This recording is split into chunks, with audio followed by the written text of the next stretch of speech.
Hey, what's up, BCM? My name is Devan, for those of you who don't know me. I'm in charge of youth ministry at LaRondra Baptist Church. And tonight I was asked to do Esther chapter 7 for you guys. Man, I am completely underqualified, but beyond thankful that I get this opportunity to speak to you guys tonight. So thank you, Matt, for giving me this opportunity. I feel like a few things you guys should know before I do start is that because I've been involved in youth ministry, I've developed this probably bad habit of talking quicker than I should, reading quicker than I should, just because when dealing with youth age students, I've found that you have such a small window of opportunity to really make an impact and really engage them. So that kind of just spilled over into just about every other avenue of my life. So if I'm talking too quickly, I do apologize. There's nothing I can do about it except just say sorry. So just to give you that.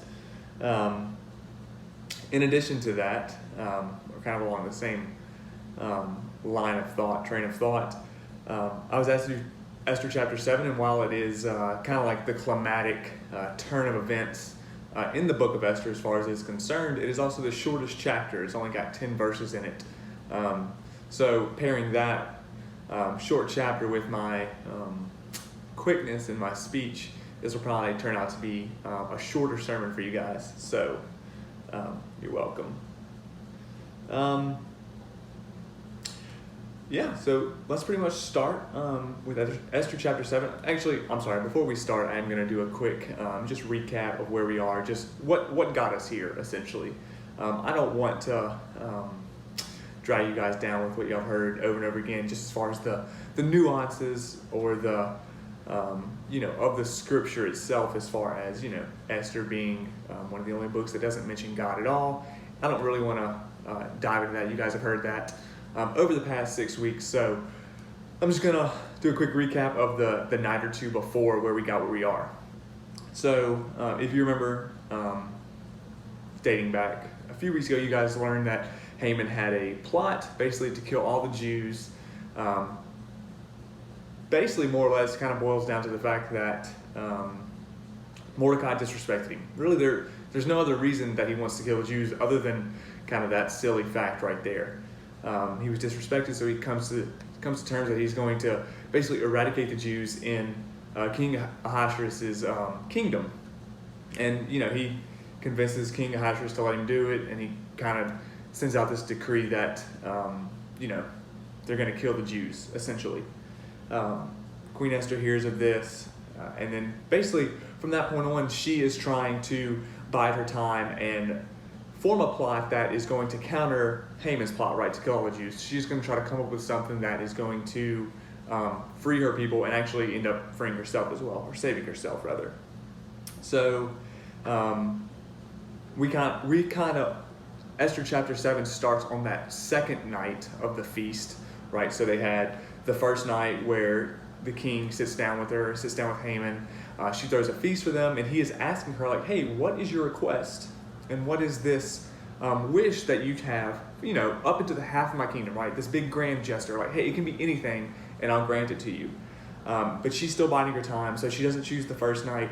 She invites the two men over for a second night, but in between these 2 days is when the king has his bout of insomnia, right? He's unable to sleep, and is when he realizes that he has never thanked Mordecai properly for foiling the plot, or foiling the the warrant out for his life, right? The two eunuchs that were going to try to kill the king. So in the king's insomnia, right, he decides that he is going to properly bless or properly thank Mordecai, and that's when it kind of gives you that whole poetic justice as far as Haman saying all the ways that he would like to be rewarded or like to be exalted, and the king ends up having Haman exalt Mordecai in those ways, kind of like the first bout of poetic justice towards Haman in kind of his evilness, so to speak. And then from that is kind of where we find ourselves in chapter 7. So if you'd like to follow along, I'm going to be in Esther chapter 7, verse 1. And I have the ESV, if it's any consolation to you guys. So the king and Haman went to feast with Queen Esther. And on the second day, as they were drinking wine after the feast, the king again said to Esther. So, just to give you guys some context, this is the second day, right? This is after the second feast, actually. So they've already eaten. They're good and comfortable. They're good and, full. So they are completely off guard as far as Haman and the king are concerned. And they've already began to drink wine. So that their meal is done, their bellies are full, and they're drinking wine. So they are comfortable and they're completely off guard, which is exactly the way Queen Esther kind of wanted it to go down, so to speak, right? The king again said to Esther, "What is your wish, Queen Esther? It shall be granted to you. And what is your request? Even to the half of my kingdom it shall be fulfilled." Then Queen answered, "If I have found favor in your sight, O king, and if it please the king, let my life be granted to me for my wish, and my people for my request. For we have been sold, I and my people, to be destroyed, to be killed, and to be annihilated. If we had been sold merely as slaves, men and women, I would have been silent, for our afflictions are not to be compared with the loss to the king." So she starts off kind of crafty here, right? The king is saying like, "Hey, what is your wish? Like anything you want, what is your wish?" And she starts off by saying, "Hey, spare my life. Spare my life and spare the life of my people. Like we are set out to be killed." What does it say specifically? Destroyed, killed, and annihilated. Me and my people, save me and my people. And if we were just going to be sold as slaves, that wouldn't be an issue. And I would never want to bring that concern to the king. But since we are actually going to be killed, not only am I dying, but it's also the king losing profit, right? So she's also appealing to the king in that way. And if you think about it, the way she words it, the king has no idea what she's talking about. The king is completely caught off guard, right? He's sitting back in his chair, not really expecting this kind of request. She's asking for her own life. And the king's mind is probably spinning like, who would dare threaten the life of the queen, and who would dare threaten the life of her people inside my own kingdom? So that's going to immediately put the king on guard, and it's going to immediately put him on Queen Esther's side because she's literally pleading for her life. So then King Ahasuerus said to Queen Esther, "Who is he and where is he who has dared to do this?" And Queen Esther said, "A foe and enemy, this wicked Haman." Then Haman was terrified before the king and queen. So if you're thinking about it there, you're kind of setting the scene with the three of them, maybe at a dinner table, drinking wine. They're kicked back, they're comfortable. And she all of a sudden going to say, or going to bring it to King Ahasuerus' attention that her life is suddenly in danger. The king, maybe in his comfortness, maybe in his drunkenness, is immediately put on guard. And then all of a sudden, the only person there, or really who she points out as being the enemy, as being the foe, is Haman. And Haman he's completely caught off guard as well. He has no time to think of anything. All he does, he gets immediately terrified, right? He's also caught off guard and says nothing, right? He just gets scared, which is probably not the right thing he wanted to do at that time, but we'll get to that in a minute. So in verse 7 it says, "And the king arose in his wrath from the wine drinking." So he took his break from his wine and went into the palace garden. Maybe, he leaves the feast, he leaves where they were sitting around eating and drinking wine, and he goes out to his garden probably to cool off, probably to just think about what he's heard, probably to really digest his thoughts, right? It says, but Haman stayed to beg for his life from Queen Esther, for he saw that harm was determined against him by the king. Now, if you think about it, Haman is the number one guy as far as the king is concerned. Like, he is his top ranked official. He is his top man. Like, he is his guy to go to. And he knows he has done nothing. As far as Queen Esther is concerned, he does not know she is a Jew. He does not know her heritage. So he has no idea probably what she's talking about at this point. So if you think about it, other than her word against his, he has no reason to be actually concerned at this point. But as Caleb did such a good job covering pride last week, Haman's pride had gotten the better of him long ago. Like, he was already so self-indulged, so just thought so highly of himself that the first time somebody really calls into question something about him or his character, he is immediately put on guard, and he is immediately terrified, thinking that he has done something wrong, even when in all reality of the aspect, he really hasn't done anything wrong yet. So it says he stayed to beg for his life from Queen Esther, for he saw that harm was determined against him by the king. And the king returned from the palace garden to the place where they were drinking wine, as Haman was falling on the couch where Queen Esther was. And the king said, "Will he even assault the queen in my presence, in my own house?" So, the king goes outside, probably to cool off, probably comes inside. Maybe he's coming to talk it out. Maybe he's coming to have Haman arrested. We don't really know. But in this moment, in this time, he sees Haman falling on the couch, right? Haman was probably falling on his knees, submitting himself rather to Queen Esther to beg for his life, because at that point she probably controlled the say whether or not what was going to happen to him. So he's falling on his knees to beg for his life, but from maybe it's the king's position, maybe it's his perspective on what is going on, maybe it's in his drunkenness. Whatever he sees, he thinks that Haman is going to assault his queen, and he's basically like, "Not in my house, that's not going to happen." And as the words left his mouth, it says that they covered Haman's face. So they physically covered his face like you would do with a prisoner. So at that point, regardless if he had done something wrong, he was a prisoner. As far as the king is concerned, right? Because, this plot has been brought up oh, hey, he's going to kill my queen. He's killing her people. The king doesn't really even know anything about what she's talking about. He's just heard it and is just basically taking her at her word at this point.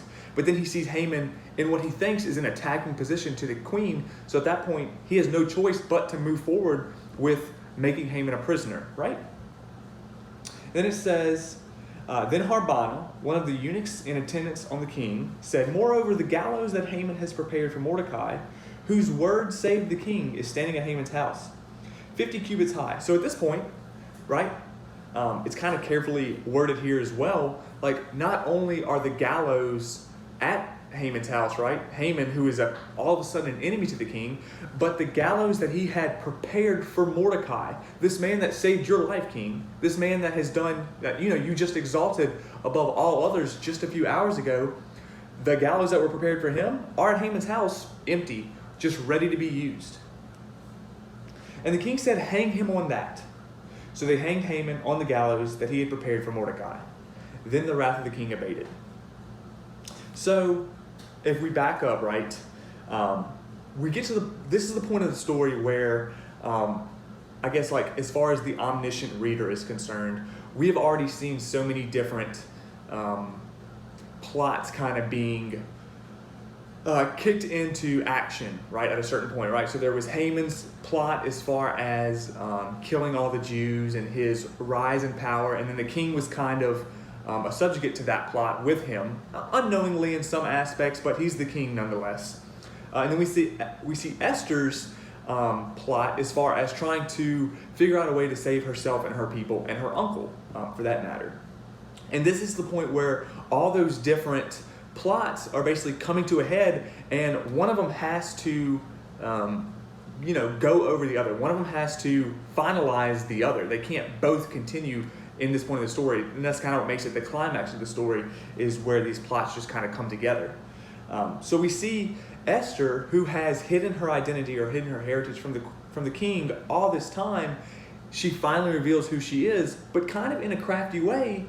She doesn't just come out and say, "I'm a Jew." She talks about how she and her people are in danger of being killed, and the king, appealing to the king in the sense of saying, "Hey, if we die, not only am I dying, is not that only bad for me, but you're also losing so many valuable assets."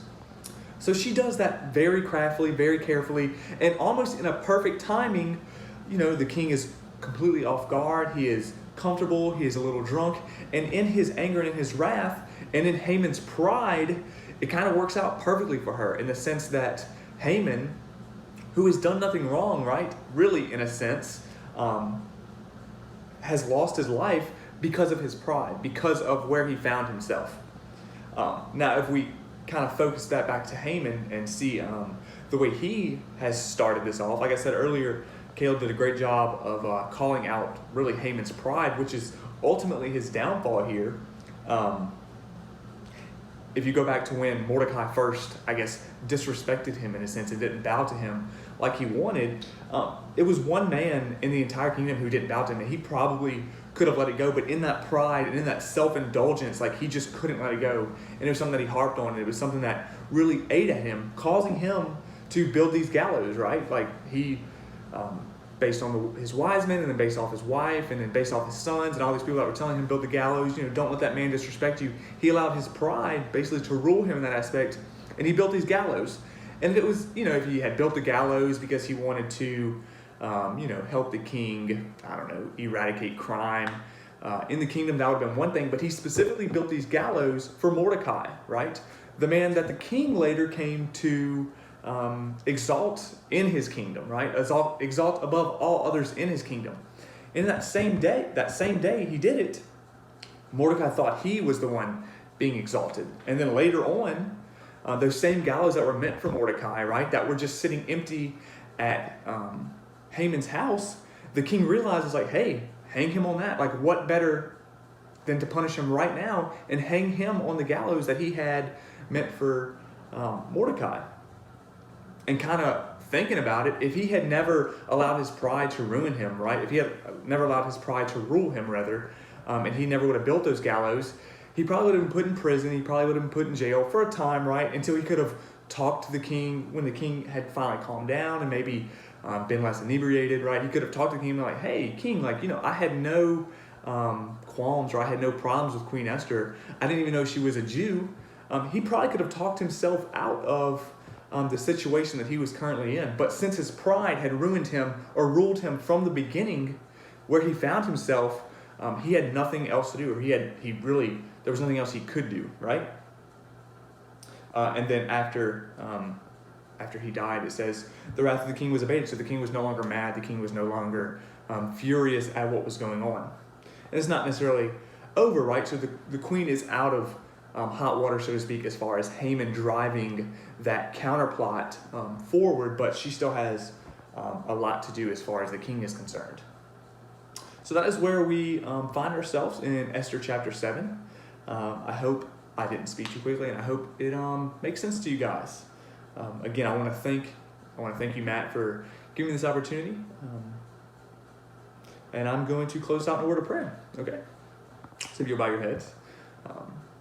Gracious Heavenly Father, God, I do thank you for tonight, God. I thank you for this opportunity to get to speak to all these students, God. I'm forever grateful for that.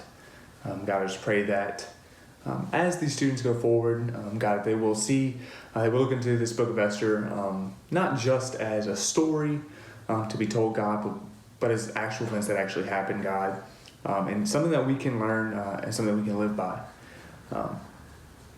God, I know this semester looks very different than anything these students have ever experienced, God, so I pray that as they go forward, God, that you will continue to